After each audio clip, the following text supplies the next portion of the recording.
السلام علیکم ورحمۃ اللہ وبرکاتہ۔ نحمدہ ونصلی علی رسولہ الکریم، اما بعد۔ مطلب کا انتقال ہوا تو عبد المطلب سمجھدار ہو چکے تھے، دست بازو مضبوط ہو چکے تھے اور جسم میں توانائی آ چکی تھی۔ چچا کا کام انہوں نے سنبھال لیا، سقایا اور افادہ ان کے ہاتھ میں آ گیا۔ آبادی میں تو کنویں تھے نہیں، جو کچھ تھے مکہ کے اطراف میں تھے، وہ بھی ادھر ادھر منتشر۔ حاجیوں کے لیے پانی وہیں سے لایا جاتا۔ کعبے کے پاس کچھ حوض ہوتے، ان میں بھرا جاتا۔ حوضوں کو مستقل بھرتے رہنا، پھر آئے دن ان کی صفائی کرنا ایک مسئلہ تھا۔ اس میں بڑی پریشانی ہوتی، طرح طرح کی زحمتوں کا سامنا ہوتا۔ عبد المطلب بہت فکر مند ہوئے۔ چاہے زمزم کے متعلق مشہور تھا کہ اس کا پانی نہایت شیریں اور خوش ذائقہ تھا، کبھی خشک بھی نہ ہوتا، جتنی ضرورت ہوتی حاصل ہو جاتا۔ لطف یہ کہ نہ کوئی زحمت اٹھانی پڑتی، نہ کسی قسم کی پریشانی ہوتی۔ عبد المطلب کو اس کا خیال آیا، زمزم کو کس نے پاٹا اور کیوں پاٹا؟ عبد المطلب نے قوم کے سن رسیدہ اور واقف کار بزرگوں سے سوال کیا۔ پہلے یہاں قبیلے جرہم کی حکومت تھی، ان کا آخری تاجدار مزاز جرہمی تھا۔ جب اس کی قوم بگڑ گئی اور بناؤ سے زیادہ بگاڑ کے کام کرنے لگی تو بنو قزاع کو گوارا نہیں ہوا۔ انہوں نے جرہم کو بے دخل کرنے کا فیصلہ کر لیا اور اس کے لیے جنگ کی۔ میدان بنو قزاع کے ہاتھ رہا۔ اب جرہم کو یہاں سے جانا پڑا۔ جاتے وقت مزاج سے کچھ اور تو بننا پڑا، البتہ کعبہ میں جو نذرانے تھے زمزم کے اندر ڈالے اور اوپر سے اسے پاٹ دیا۔ جاننے والوں نے زمزم کی پوری تاریخ بیان کر دی۔ اچھا، تو جب تک زمزم کی کھدائی صفائی نہ ہو جائے اور پہلے کی طرح پھر سے وہ رواں نہ ہو جائے، اس وقت تک ہمیں چین سے نہیں بیٹھنا ہے۔ عبد المطلب نے نہایت پرعزم لہجے میں اپنا فیصلہ سنایا۔ میرے لب پہ ہے آب زمزم کی پیاس، ہے بے چین روح اور دل ہے اداس، وہ ایک سجدۂ آخری کی امید، وہ ایک بوسۂ حجر اسود کی آس۔ انہی دنوں ایسا ہوا کہ رات میں وہ سو رہے تھے اور سوتے میں یہ آواز سنی، زمزم کی کھدائی کر ڈالو۔ یہ غیبی آواز آئی اور مسلسل آتی رہی۔ اس سے ان کی ہمت اور بڑھی، چنانچہ کھدائی شروع ہو گئی۔ لیکن یہ کوئی آسان کام نہ تھا، جان توڑ محنت کرنی پڑی، خون پسینہ ایک کر دیا، تب کہیں جا کر پانی نکلا۔ زمزم میں مزاج کی تلواریں بھی تھیں اور کعبے کے نذرانے بھی۔ نذرانوں میں سونے کے 2 ہرن بھی تھے۔ عبد المطلب نے تلواروں سے کعبے کے دروازے بنوائے اور ہرنوں کو ان کے دونوں طرف رکھ دیا کہ کعبے کی زینت بڑھے۔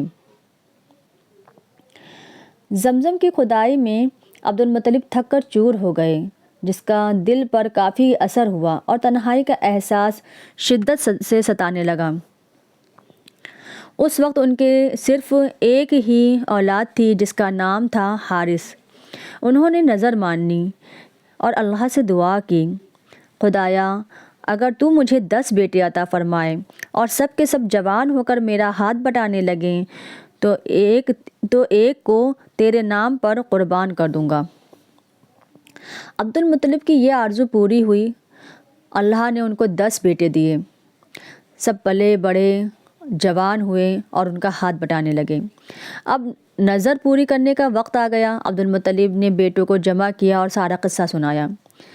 ابا جان، ہم سب دل و جان سے حاضر ہیں، جس کو چاہیں آپ قربان کریں۔ بیٹوں نے نہایت سعادت مندی کا مظاہرہ کیا۔ اچھا، تو اب الگ الگ تیروں پر اپنے نام لکھ لاؤ۔ باپ نے کلیجے پر سل رکھ کر ان سب کو ہدایت کی۔ سب بیٹے اپنا اپنا نام لکھ کر باپ کے پاس لے گئے۔ عبدالمطلب نے ان تیروں کو ساتھ لیا اور کعبے میں آئے، وہاں فال نکالنے والے سے ملے اور اس کو تیر دے دیے کہ معلوم کرے بتوں کے مہاراجا حبل کو کون سا بیٹا پسند ہے۔ اس وقت مکے میں رواج تھا کہ جب کوئی اہم کام درپیش ہوتا تو تیروں سے فال نکلواتے، اس طرح دیوتاؤں کی مرضی معلوم کرتے۔ مہنت اور یا پروہت تیروں کو لے جاتا اور دیوتاؤں کے سامنے ایک خاص طریقے سے پھراتا، جس تیر کا منہ دیوتا کی طرف ہو جاتا سمجھتے کہ بس یہی دیوتا کی پسند ہے، پھر اسی کے مطابق کام کرتے۔ مہنت نے عبدالمطلب کے تیر حبل کے پاس پھرائے، چھوٹے بیٹے عبداللہ کا نام نکلا۔ عبداللہ عبدالمطلب کے چہیتے بیٹے تھے، بھائیوں میں سب سے زیادہ محبوب تھے، لیکن کرتے کیا، مجبور تھے۔ ان کو ذبح کرنے کے سوا کوئی چارہ نہ تھا کہ وہی حبل دیوتا کو ہی پسند تھے۔ عبدالمطلب نے بیٹے عبداللہ کا ہاتھ پکڑا، انہیں لیا اور لیے ہوئے زمزم کے پاس آئے۔ وہیں قربان گاہ تھی، جس کو بھی کچھ قربان کرنا ہوتا وہیں لا کر کرتا۔ اساف اور نائلہ کے حضور، یہ ان کی بڑی دیویاں تھیں۔ یہ خبر لوگوں کے دلوں پر بجلی بن کر گری اور جنگل کی آگ کی طرح سارے شہر میں پھیل گئی۔ جو جس حال میں تھا عبدالمطلب کی طرف دوڑ پڑا۔ آنن فانن سارے لوگ اکٹھا ہو گئے، جسے دیکھیے اس کی زبان پر یہی تھا، نہیں نہیں عبدالمطلب، عبداللہ کو ذبح نہ کیجیے۔ عبدالمطلب عجیب کشمکش میں پڑ گئے۔ میں تو نظر مان چکا ہوں، نظر پوری کرنی ضروری ہے، آخر میں کروں تو کیا کروں؟ عبدالمطلب نے اپنی بے بسی کا اظہار کیا۔ اگر مال فدیہ بن سکے تو ہم راضی ہیں، اونٹ ذبح کرنے سے کام بن جائے تو اس کے لیے بھی ہم تیار ہیں۔ سب کے دلوں کی دھڑکنیں تیز ہو گئیں، سب کے ہونٹوں پر ایک ہی طرح کے جملے لرز رہے تھے۔ لوگ بہت دیر تک سوچتے رہے، آپس میں مشورے کرتے رہے، کیا کریں کیا نہ کریں۔ کسی نے کہا، یثرب کے اطراف میں ایک نجومی عورت ہے جو گتھیاں سلجھانے میں ماہر ہے، چل کر اسی سے پوچھیں، ہو سکتا ہے اس کا ناخن تدبیر گتھی بھی سلجھا سکے۔ سب کو یہ رائے پسند آئی، چنانچہ لوگ گئے، اس عورت سے ملے، اس کو سارا حال بتایا۔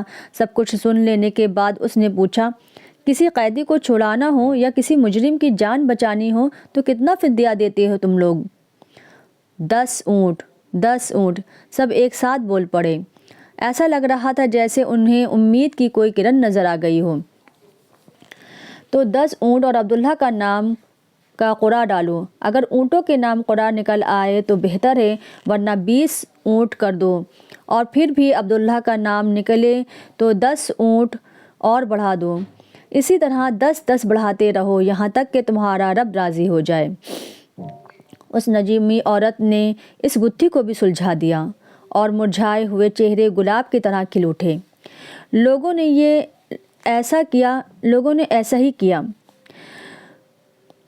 10 اونٹ عبداللہ کے نام قرعہ ڈالا تو عبداللہ کا نام نکلا، 10 اونٹ اور بڑھا دیے، پھر عبداللہ کا نام نکلا، 10 اونٹ اور بڑھا دیے، پھر عبداللہ کا نام نکلا، 10 اونٹ اور بڑھا دیے، تب بھی عبداللہ ہی کا نام نکلا۔ لوگ اسی طرح 10 اونٹ بڑھاتے رہے اور عبداللہ کا ہی نام نکلتا رہا۔ ادھر عبدالمطلب کھڑے عاجزی کے ساتھ دعا میں مصروف تھے، خدایا یہ فدیہ قبول کر لے، خدایا عبداللہ کی جان بچا لے۔ جب بڑھتے بڑھتے 100 اونٹ ہو گئے تو قرعہ اونٹوں کے نام نکل آیا۔ اب کیا تھا، لوگ خوشی سے اچھل پڑے، عبدالمطلب کو ہر طرف سے مبارکباد دی جانے لگی، مبارک ہو عبدالمطلب، اللہ نے بیٹے کا فدیہ قبول کر لیا ہے۔ لیکن عبدالمطلب ابھی مطمئن نہ ہوئے، 2 بار اور قرعہ ڈلوایا کہ کوئی شبہ نہ رہ جائے، خدا کی مرضی کیا ہے صاف صاف معلوم ہو جائے۔ جب پوری طرح اطمینان ہو گیا تو اونٹ ذبح کیے گئے اور وہیں چھوڑ دیے گئے کہ جو چاہے ان سے فائدہ اٹھائے۔